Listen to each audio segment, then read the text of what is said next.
Good afternoon, everyone. And today I want to speak to boredom. Boredom. Yeah, you heard me. Who talks about boredom? I remember as a kid, whenever I'd tell my parents that I was bored, they would say, like, you're bored, then I'll give you something to get unbored. And it usually involves some type of household chore. So I quickly learned not to say that I'm bored, but instead find ways to entertain myself. Go and play outside, go find a friend, go do something on my own, which was fantastic. So, as a child, I was looking for my parents to give me something to entertain me. But at the end of the day, the actual statement, I am bored, led to more work. So, I just learned to figure out when I felt the feelings or pinging of boredness or feeling bored that I need to go do something. I think it's a valuable skill that our children are losing, and they lose the ability to deal with uncomfortable feelings or boredom without that constant stimuli. But I'll get to that in a second. Have some notes here. Let me pull them up as usual. So, when you think about being in this really kind of fast paced digital world, every second we're being beaten with stimuli, be it from our phones, our TVs, the computers, it doesn't matter. And, you know, I think there's some stressors that come with that. And like we're going to miss something, or we're not meeting up to social media's expectation of what a live should be, right? So, for example, I found myself even when I'm doing these lives about maybe I need to be more like have a PowerPoint and make this perfect and, think about every word that I'm saying and make it infotaining. At the end of the day, I just want to share my thoughts with you. And if it helps someone, I'm happy with that. And so I'm taking the pressure off of meeting social media's expectations or my own perceives or perceptions of what those might be.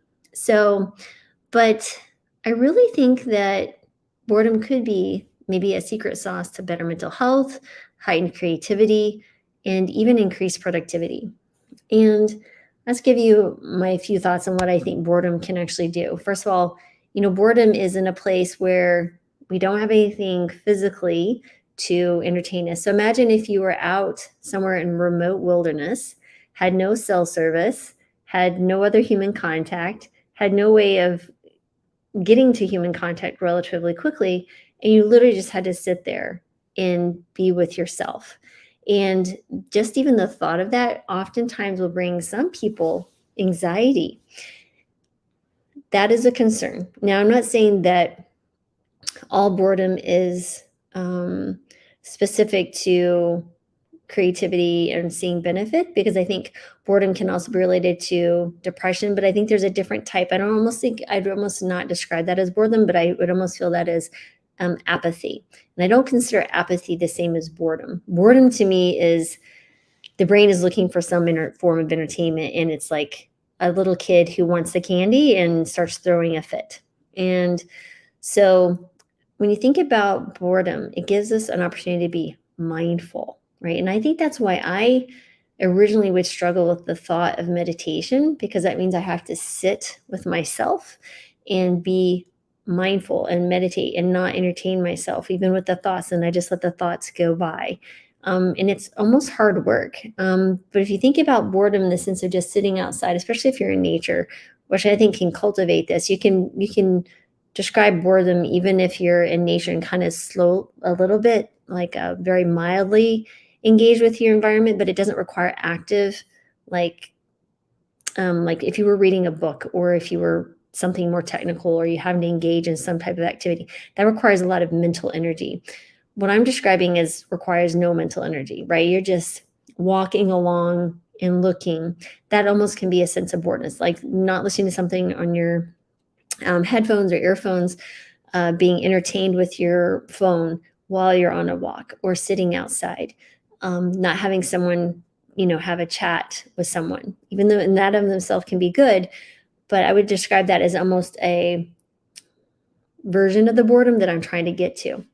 But, it really is a golden opportunity to kind of turn and gaze inward, right? When, the external world really stops entertaining us, we really begin that journey of introspection and diving deep into our feelings, our aspirations, and our dreams. And I think that can lead to like some personal evolution, maybe a better understanding of ourselves. Like, so we're sitting here looking at the tree, and then, what are we reflecting upon while we're looking at the tree? You almost kind of stop looking at the tree and you just start thinking, right? It allows our time to think about maybe there's a problem that we're dealing with one of our children or at work. And then we start thinking about, well, maybe there's some solutions. It gives you time to sit and reflect and potentially come up with a new hobby or a solution to a problem. So, anyway, just being really mindful moments. I think also just I kind of hinted to it at the end there. I really think it can help with creation, being creative, right? A mind at rest tends to wander. And then the wandering leads to daydreaming. And, those moments born out of boredom can really boost your creative juices, allowing you to think outside the box and come up with really novel ideas. Like, for example, when I'm going for a walk and I don't have anything to listen to, I'm looking at the different nature and I'm seeing leaves and birds. And I'm thinking, wow, that is just magical in the sense of, I wonder how I could draw that, or I wonder how I could paint that. Or I wonder what that bird does for the rest of the day, right? I love watching hummingbirds come and feed off I call it hummer juice, the bird feeders. And I'm wondering, what do they do at night? Do they eat every hour? So, I mean, again, just these things, you're being creative. I'm like, boy, that would be a great children's book, So that creative flow starts to happen when you allow yourself time and space just to be, right? I think Einstein used to do thought experiments, just sit for hours and think through things. I'm like, wow, what a wonderful way to maybe force ourselves to be okay with ourselves. So it's almost like you can be prescriptive with boredom. Okay, today we're going to spend 10 minutes or 5 minutes even just in a place where there's nothing there to entertain us. There's no music playing in the background. There's no TV. There's no electronic devices. There's no one who's going to speak to you, but just allow yourself time to wander, to mind wander, to daydream, and see what happens. You actually might enjoy it. And I think also this speaks to productivity, right? Because if you think about all these things that we're doing all day, we're constantly being engaged, right? We're focused attention, the either entertainment, the computer, uh, at work, always doing something. Boom, boom, boom, boom. And it exhausts us. It's cognitively exhausting, right? And so if you allow your mind to rest, so to speak, it's a deliberate pause. You can prevent maybe your mind from burning out, right? Because we only have a limited amount of attention. And you may find that if maybe there's a period of the day that you're really mentally exhausted, if you step back and give yourself prescribed boredom, that might allow you to become back even more productive than you would have been otherwise. So I think of it this way.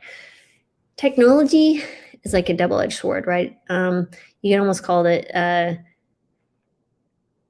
technology pacifier, right? So if you imagine a child throwing a tantrum and immediately the pacifier is giving, or a piece of candy, right? Something to pacify the child, to calm down the child.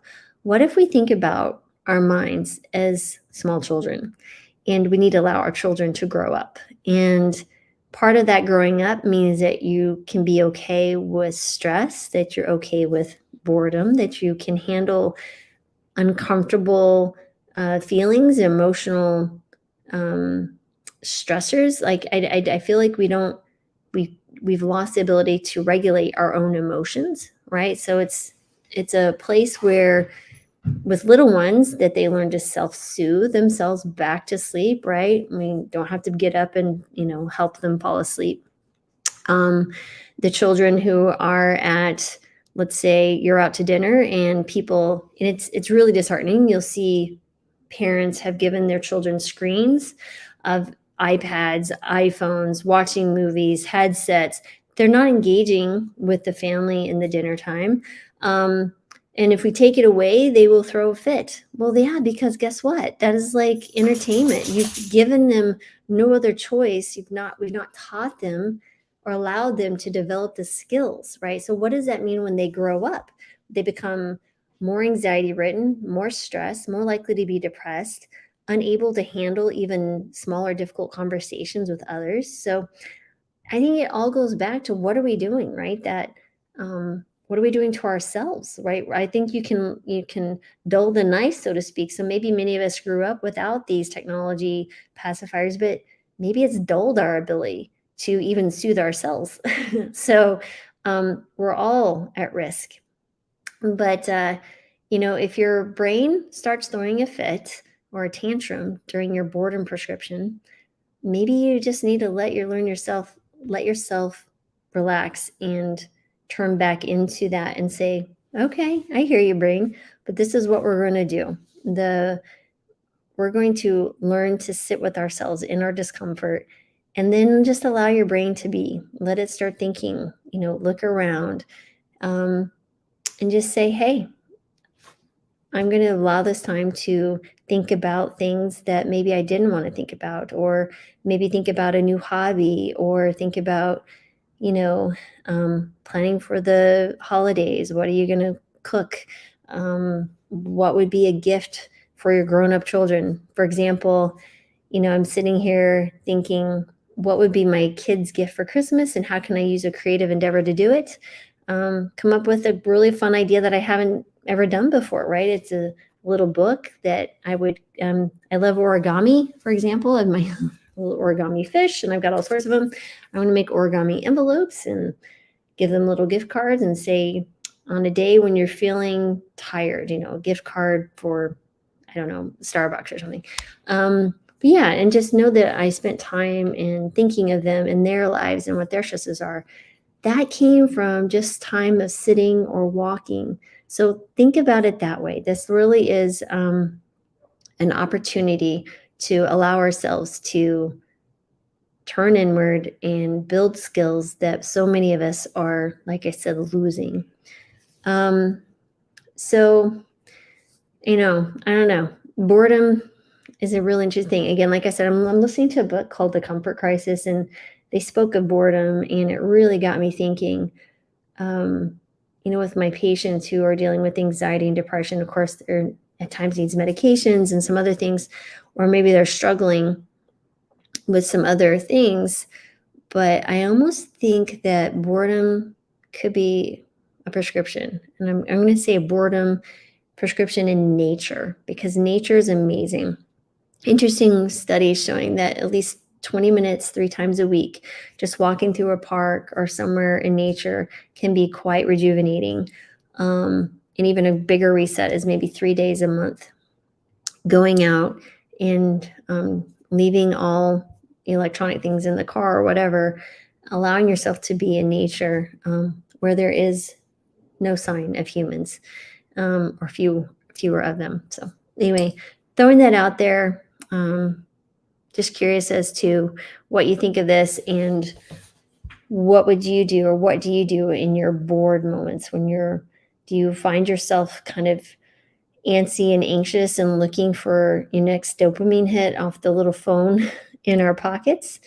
Or do you allow yourself to do a thought experiment and relax and sit with it and just enjoy the daydream? So anyway, I hope that was helpful, and you guys have a wonderful day, and thanks for being here today. Bye.